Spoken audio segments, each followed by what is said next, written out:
Hello, my friend, and welcome back to the YouTube channel. I am so excited that you are here, and today is going to be a relatively quick video. I just want to talk about what it means when we don't achieve our achievements. We are in the thick of goal setting right now. 'Tis the season. And of course, that's a lot of the stuff that I've been talking about on my social media, blog posts, and so on, because I have achiever in my top 5 strengths. I love goal setting. I love setting the goals. I love making vision boards. I love all of that kind of stuff.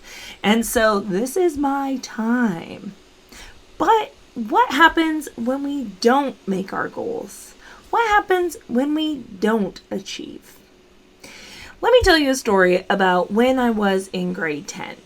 I was trying out for the volleyball team, and I had spent all summer practicing, running.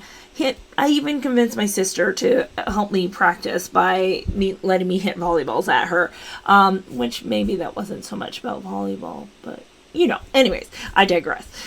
So I had spent all this time practicing, and I was certain I was going to make the team. I was, up until that point in my junior high, I was a really strong player, and I was certain in grade 10 I was going to make the team, and I showed up, and I tried out as hard as I could, and I didn't make the team. And in grade 10, that kind of stuff feels like your world is ending. And it really sucked. It absolutely sucked. I remember how heavy the feelings were, that I had let myself down. I had somehow let my dad down because he was really proud of me when I was in sports. And I just remember that heaviness of feeling like I had let somebody down. But it was in that moment that I remember thinking, okay, I have 2 choices. And if you've read my book, you'll know that this is a common phrase that comes up for me when I was in grade 6 and being bullied. My mom said, you have 2 choices. And it has stuck with me in that every time I feel stuck or having a pity party or whatever, I always remind myself, listen, you have 2 choices. You can either sit here and have a pity party, which is totally fine, or you can do something else. And so in that moment where I was having a pity party about not making the team and making up all these stories about why somebody else made the team instead of me and they liked them better than me, I just stopped and I said, wait, why did I want to be on this team in the first place? And I said, okay, I wanted to play volleyball. I want to play volleyball. Okay, so if you want to play volleyball, what are your options? My options are to join the junior team, because if you didn't make the senior team, you could just automatically essentially be on the junior team. Or you could stay at home and continue to let these beliefs that you have that you're not good enough or whatever rule your life. Well, if the goal was to play volleyball, obviously playing on the junior team made sense. And now looking back at that experience, I recognized that what I thought was a setback was actually a setup. Because the reality is playing on the senior team, had I made the team in grade 10, I would have been benched a lot more because they would have let the grade 11 and grade 12s play more often. I would not have gotten as much court time. However, being on the junior team and one of the stronger players on the junior team, I actually had ample court time. I was able to enhance my skills both athletically as well as a leader. I learned how to lead a team. I learned how to be a captain of the team. I learned how to motivate people. I learned so much because I had so much experience in that space. I had a whole year to learn how to do these things before I had to try out again. So then when it came time to try out for the senior team in grade 11, I made the team, but I also became co-captain alongside a friend of mine, in addition to winning multiple MVP awards for the rest of the years I was in high school. And so when I look back at that experience, if I had let me not making the team run my life, like assume that all those stories were true, that I wasn't good enough, that I was just bad at sports, that, whatever they thought, whatever stories I was telling myself were true, I would not have gone on to take the opportunity presented to me to get better at the craft, essentially. And that has come into play a lot in terms of making financial goals in different businesses I've worked in terms of getting certain promotions, and of course, once I started running my own business, making quotas and things like that. Sometimes I wouldn't hit the goal, but I always said, okay, what can I learn from this and how can we move forward?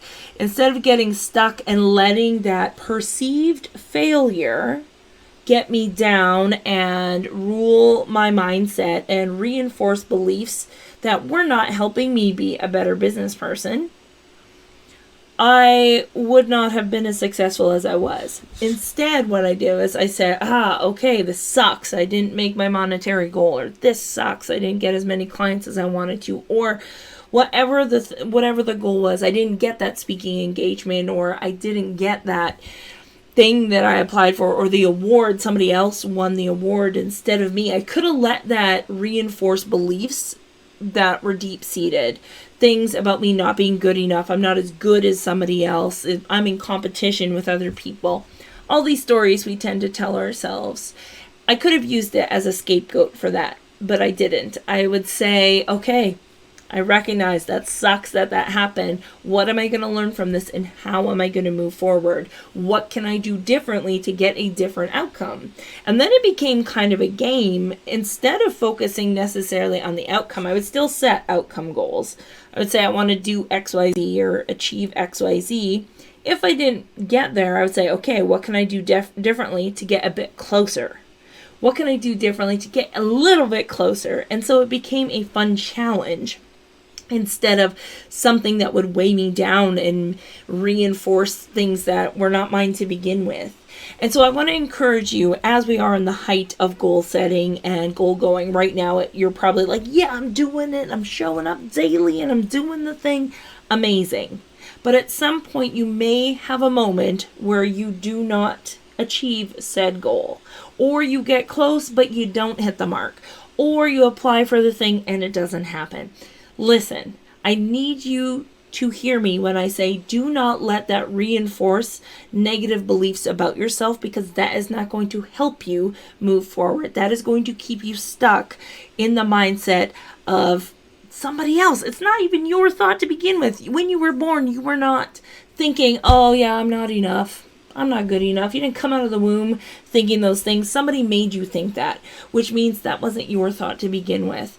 And so you can let those experiences of perceived, and I'm using the word perceived failure, reinforce those beliefs, or you can use them as learning opportunities and say, okay, how do we move forward? How can I turn this setback into a setup? If you haven't read Matthew McConaughey's book, Green Lights, Red Lights, I can't even remember what it's called, but it's a really good book. I think it's called Green Lights. But he talks about how along the way in our life, we're going to get hit with these red lights, but these red lights just end up being green lights for something better down the road if we see them as such. Right? So that is my kind of PSA for you today. If you're doing this goal setting, I want you to say, yes, set the goal. But if you don't achieve it, don't let it reinforce a negative belief about yourself. Instead, look at it and say, okay, how can I do this differently next time? And what can I learn from what I've just done? What can I take away from this? All right, so that is my fun little video for you today. Hopefully that gives you a bit of motivation, a bit of inspiration to go forward and shift that mindset, because nobody's going to do that work for you. You're the only one that can do that, okay? All right, take care. Love you. Bye.